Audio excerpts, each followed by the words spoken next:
ನಮಸ್ತೆ, ಬದುಕಿನ ಕತೆಗೆ ನಿಮಗೆಲ್ಲ ಸ್ವಾಗತ. ಗುಡ್ ನ್ಯೂಸ್ ಏನಪ್ಪಾ ಅಂದ್ರೆ ಈ ORSL ಏನಿದೆ ಅದು ಬ್ಯಾನ್ ಆಯ್ತು. ಈಗ ಕಂಪ್ಲೀಟ್ ಬ್ಯಾನ್ ಆಯ್ತು.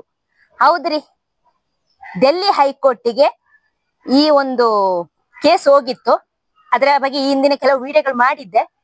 ಈಗ ಈ ORSL ಲಿಕ್ವಿಡ್ ಇದು ಮಕ್ಕಳ ಜೀವಕ್ಕಂತೂ ತುಂಬಾನೇ ಅಪಾಯಕಾರಿ.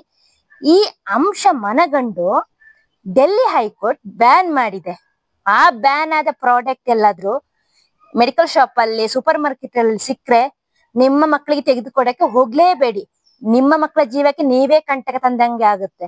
ಹೌದು, ಆ ಒಂದು ಪ್ರಾಡಕ್ಟ್ ಅಷ್ಟೊಂದು ಅಪಾಯಕಾರಿಯಾಗಿತ್ತು. ಇದರ ಬಗ್ಗೆ ಹೆಚ್ಚಿನವರಿಗೆ ಗೊತ್ತೇ ಇರ್ಲಿಲ್ಲ.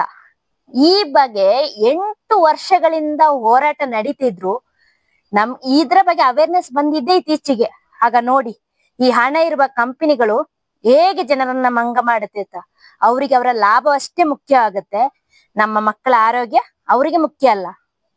ಡಾಕ್ಟರ್ ಶಿವರಂಜಿನಿ ಅಂತ ಇವರು ಹೈದರಾಬಾದ್ನಲ್ಲಿ ಪೀಡಿಯಾಟ್ರಿಷಿಯನ್ ಆಗಿ ಕೆಲಸ ಮಾಡ್ತಾ ಇದ್ದಾರೆ. ಮಕ್ಕಳ ಆರೋಗ್ಯದ ಮೇಲೆ ಈ ಒಂದು ಲಿಕ್ವಿಡ್ ಬೀರುವ ದುಷ್ಪರಿಣಾಮವನ್ನು ಅರಿತುಕೊಂಡ ಅವರು ಇದ್ರ ಮೇಲೆ ಕೇಸ್ ಹಾಕ್ತಾರೆ, ಈ ಕಂಪನಿಗಳ ಮೇಲೆ. ಆವಾಗ ಎಲ್ಲರೂ ಯಾರು ಇವರ ಸಪೋರ್ಟ್ಗೆ ಬರಲ್ಲ. ಎಲ್ಲರೂ ಏನ್ ಹೇಳ್ತಾರೆ, ಇವ್ರಿಗೇನು ಬೇರೆ ಕೆಲಸ ಇಲ್ಲದ ಈ ರೀತಿ ಮಾಡ್ತಿದ್ದಾರೆ ಅಂತ ಒಬ್ರೇ ಫೈಟ್ ಮಾಡ್ತಾರೆ. ಸಾಕಷ್ಟು ಕೇಸ್ಗಳನ್ನ ದಾಖಲೆ ಮಾಡ್ತಾರೆ.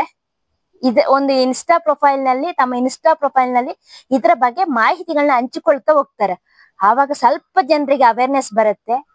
ಆದ್ರೆ ಯಾವ ದೊಡ್ಡ ದೊಡ್ಡ ಮಾಧ್ಯಮಗಳಾಗ್ಲಿ ಯಾರು ಇದರ ಬಗ್ಗೆ ಸುದ್ದಿ ಮಾಡಕ್ಕೆ ಹೋಗ್ತಾ ಇರ್ಲಿಲ್ಲ. ಯಾಕೆಂದ್ರೆ ಕಂಪನಿ ಅವರಿಗೆ ಅಷ್ಟು ದುಡ್ಡು ಕೊಡ್ತಾ ಇತ್ತು. ಈ ಕಾರಣಕ್ಕೆ ಇದು ಎಲ್ಲೂ ಸುದ್ದಿ ಆಗ್ತಿರ್ಲಿಲ್ಲ. ಸರ್ಕಾರಗಳು, ಅಧಿಕಾರಿಗಳು ಯಾರು ಇದ್ರತ್ತ ಗಮನನೇ ಹರಿಸ್ತಿರ್ಲಿಲ್ಲ. ಕೊನೆಗೆ ಅವರ ಹೋರಾಟದ ಫಲದಿಂದ ಫಾಸೈ ಅಂದ್ರೆ ಒಂದು ನಮ್ಮ ಆಹಾರ ವಸ್ತುಗಳಲ್ಲಿ ಯಾವ ಅಂಶ ಎಷ್ಟೆಷ್ಟು ಇರ್ಬೇಕು ಅಂತ, ಏನು ಕಂಪನಿಯ ಆಹಾರ ವಸ್ತುಗಳನ್ನ ನಿರ್ಮಿಸ್ತಾರೆ, ಬಿಸ್ಕೆಟ್, ಚಾಕ್ಲೇಟ್, ಬ್ರೆಡ್, ಏನೇ ಆಗ್ಲಿ, ಆಹಾರ ಉತ್ಪನ್ನಗಳು, ಗ್ಲೂಕೋಸ್ ಏನೇ ಆಗ್ಲಿ, ಇವುಗಳಲ್ಲಿ ಯಾವ ಅಂಶ ಎಷ್ಟೆಷ್ಟು ಇರ್ಬೇಕು ಅಂತ ನಿರ್ಧರಿಸುವ ಒಂದು ಸಂಸ್ಥೆ. ನಮ್ಮ ಆರೋಗ್ಯಕ್ಕೆ ಅನುಗುಣವಾಗಿ ಅದು ಕೆಲವೊಂದು ಮಾನದಂಡಗಳನ್ನ ನೀಡುತ್ತೆ. ಅದರಂತೆ ಆ ವಸ್ತುಗಳನ್ನು ಉತ್ಪಾದಿಸಬೇಕು.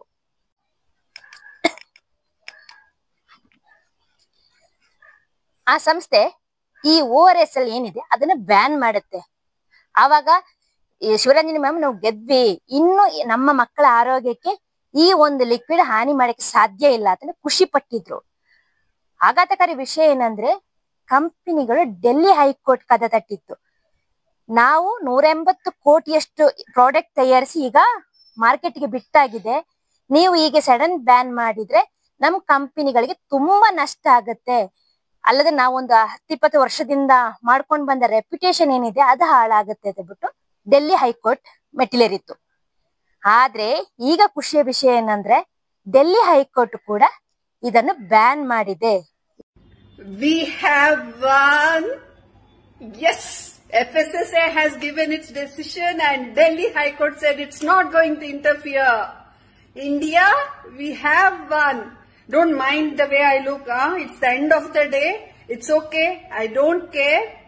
We have won. That's it, man. We have won. ಯಾವಾಗ ಡೆಲ್ಲಿ ಹೈಕೋರ್ಟ್ ಬ್ಯಾನ್ ಮಾಡಿತೋ, ಈಗ ತಮಿಳುನಾಡು ಸರ್ಕಾರ ಕೂಡ ಈ ಲಿಕ್ವಿಡ್ ನ ಸಂಪೂರ್ಣವಾಗಿ ಬ್ಯಾನ್ ಮಾಡಿದೆ. ತಮಿಳುನಾಡಿನಲ್ಲಿ ಎಲ್ಲಿಯೂ ಇನ್ನು ಮುಂದೆ ಇದು ಮಾರಾಟಕ್ಕಿಲ್ಲ. ಇದು ಕರ್ನಾಟಕದಲ್ಲಿಯೂ ಆಗ್ಬೇಕಾಗಿದೆ. ಯಾಕೆಂದ್ರೆ ನಮ್ಮ ಮಕ್ಕಳ ಪ್ರಾಣದ ಜೊತೆ ಕಂಪನಿಗಳು ತಮ್ಮ ಲಾಭಕ್ಕಾಗಿ ಆಟವಾಡೋದನ್ನು ಬಿಡ್ಬೇಕು. ಇಲ್ಲಿ ಏನಾಗತ್ತೆ ಅಂದ್ರೆ, ಈಗಲೂ ಸೂಪರ್ ಮಾರ್ಕೆಟ್ ಅಲ್ಲಿ, ಫಾರ್ಮಸಿಗಳಲ್ಲಿ, ಮೆಡಿಕಲ್ ಶಾಪ್ಗಳಲ್ಲಿ ಈ ಲಿಕ್ವಿಡ್ ಲಭ್ಯವಿದೆ. ನೀವು ಹೋಗಿ ಇದನ್ನು ನಿಮ್ಮ ಮಕ್ಕಳಿಗೆ ಯಾವುದೇ ಕಾರಣಕ್ಕೂ ತೆಗೆದುಕೊಡ್ಬೇಡಿ. ಅವರ ಜೀವಕ್ಕೆ ಇದು ಅಷ್ಟೊಂದು ಅಪಾಯಕಾರಿಯಾಗಿದೆ. ಈ ORSL ಲಿಕ್ವಿಡ್ ಯಾಕೆ ಅಪಾಯಕಾರಿ ಅಂತ ನೋಡೋದಾದ್ರೆ, ಸಾಮಾನ್ಯವಾಗಿ ಇದನ್ನು WHO ಸ್ಟ್ಯಾಂಡರ್ಡ್ ಪ್ರಕಾರ ಇದು ತಯಾರು ಮಾಡ್ಲಿಲ್ಲ ಇವರು. ಇದರಲ್ಲಿ 60-70% ಸಕ್ಕರೆ ಅಂಶ ಬಳಸಲಾಗಿದೆ. ಆ ಅಷ್ಟು ಬಳಸಿರೋದ್ರಿಂದ ಮಕ್ಕಳಿಗೆ ಅತಿಸಾರಲಾಗಿ ಅವರು ಸುಸ್ತಾಗಿ ಮಲಗಿದಾಗ ಈ ಲಿಕ್ವಿಡ್ ತೆಗೆದುಕೊಟ್ರೆ ಅವರ ದೇಹ ಮತ್ತಷ್ಟು ದುರ್ಬಲ ಆಗುತ್ತೆ. ನಂತರ ಸಾವು ಕೂಡ ಸಂಭವಿಸಬಹುದು. 100ರಲ್ಲಿ 13 ಮಕ್ಕಳು ಈ ಕಾರಣದಿಂದಲೇ ಸಾವನ್ನಪ್ಪುತ್ತಿದ್ದಾರಂತೆ. ಆದ್ರೆ ಈ ವಿಷಯ ಅಷ್ಟಾಗಿ ಯಾರು ಹೊರ ಬಿಡ್ತಾ ಇರ್ಲಿಲ್ಲ, ಎಲ್ಲರೂ ಸುಮ್ನೆ ಇರ್ತಿದ್ರು. ಯಾಕೆಂದ್ರೆ ಕಂಪನಿಗಳಿಗೆ ಲಾಭ ಆಗ್ಬೇಕು ಅಂತ. ಆದ್ರೆ ಈಗ ಈ ಫಾಸೈ ಈಗ ಇದನ್ನ ಬ್ಯಾನ್ ಮಾಡಿದೆ, ಡೆಲ್ಲಿ ಹೈಕೋರ್ಟ್ ಕೂಡ ಈಗ ಇದನ್ನ ಬ್ಯಾನ್ ಮಾಡಿದೆ. ಇತರ ಎಲ್ಲಾ ರಾಜ್ಯಗಳಲ್ಲಿ ಈ ಲಿಕ್ವಿಡ್ ಬ್ಯಾನ್ ಆಗ್ಬೇಕು. ಇದು ಬ್ಯಾನ್ ಆಗದಿದ್ರು ನಾವ್ ಅದನ್ನು ಮುಟ್ಟಕ್ಕೆ ಹೋಗ್ಬಾರ್ದು. ಸೂಪರ್ ಮಾರ್ಕೆಟ್ಗಳಲ್ಲಿ ಅಲ್ಲಿ ಇಲ್ಲಿ ಸಿಗುತ್ತೆ ಅಂತ ಹೇಳ್ಬಿಟ್ಟು ನಾವ್ ಇದನ್ನ ಬೈ ಮಾಡಿದ್ರೆ, ಈ ಬ್ಯಾನ್ ಆದ ಪ್ರಾಡಕ್ಟ್ ಅನ್ನ ನಮ್ಮ ಮಕ್ಕಳಿಗೆ ಕೊಟ್ರೆ ಅವರ ಜೀವಕ್ಕೆ ನಾವೇ ಅಪಾಯ ತಂದಂತೆ ಆಗುತ್ತೆ. ಇದ್ರ ಬಗ್ಗೆ ಪೋಷಕರೇ ಜಾಗ್ರತೆ ವಹಿಸಿ. ಸಾಕಷ್ಟು ಬ್ಯಾನ್ ಆದ ವಸ್ತುಗಳು ಈಗಲೂ ಮಾರ್ಕೆಟ್ ಅಲ್ಲಿ ಲಭ್ಯ ಇದೆ. ಹಿಂದೆ ಜಾನ್ಸನ್ ಬೇಬಿ ಪೌಡರ್, ನಮ್ಮ ಮಕ್ಕಳಿಗೆಲ್ಲ ನಾವು ಬಳಸುವ ಜಾನ್ಸನ್ ಬೇಬಿ ಪೌಡರ್ ಕ್ಯಾನ್ಸರ್ ಕಾರಕ ಎಂಬ ಆಘಾತಕಾರಿ ವಿಷಯ ಹೊರ ಬಂದಿತ್ತು. ಇಲ್ಲಿ ನೋಡಿದ್ರೆ ನಮ್ಮ ಮಕ್ಕಳು ಹುಷಾರಿಲ್ಲದಿದ್ದಾಗ ಕುಡಿಯಕ್ಕೆ ನಾವೇನ್ ಕೊಡ್ತೀವ ORS, ಅದು ಕೂಡ ಮಕ್ಕಳ ಜೀವಕ್ಕೆ ಕಂಟಕವಾಗಿದೆ. ನೀವು ಈ ಉತ್ಪನ್ನಗಳನ್ನು ಏನೋ ಪರ್ಚೇಸ್ ಮಾಡಬೇಡಿ. ಅದರ ಬದಲಿಗೆ ಗೌರ್ಮೆಂಟ್ ಹಾಸ್ಪಿಟ್ಲಿಗೆ ಹೋಗಿ ಅಲ್ಲಿಯೇ ORS ಬಡ್ದು ಅದನ್ನ ನೀರಲ್ಲಿ ಕರೆಸಿ ಮಕ್ಕಳಿಗೆ ಕೊಟ್ರೆ ಸಾಕು. ಅವೆಲ್ಲ ಒಂದು WHO ಸ್ಟ್ಯಾಂಡರ್ಡ್ ಏನಿದೆ ಅದರಂತೆ ನಿರ್ಮಿತವಾದ ಪೌಡರ್ ಆಗಿರುತ್ತೆ. ಕಂಪನಿಗಳು ತಮ್ಮ ಲಾಭಕ್ಕಾಗಿ ಇದನ್ನ ಮಾಡಿದರೆ, ಇವರು ORS ಲಿಕ್ವಿಡ್ ಏನು ನೇಮ ಮಾತ್ರ ಬಳಸಿ ಅವ್ರು ಮಾರ್ತಿದ್ದು ತಂಪು ಪಾನೀಯ. ಹಾಗಾಗಿ ನೀವು ಜಾಗ್ರತೆ ವಹಿಸ್ಬೇಕಷ್ಟೇ. Victory, one more victory. Tamil Nadu banned all these misleading labels. Yay! Let's celebrate, and it should happen in every state of India.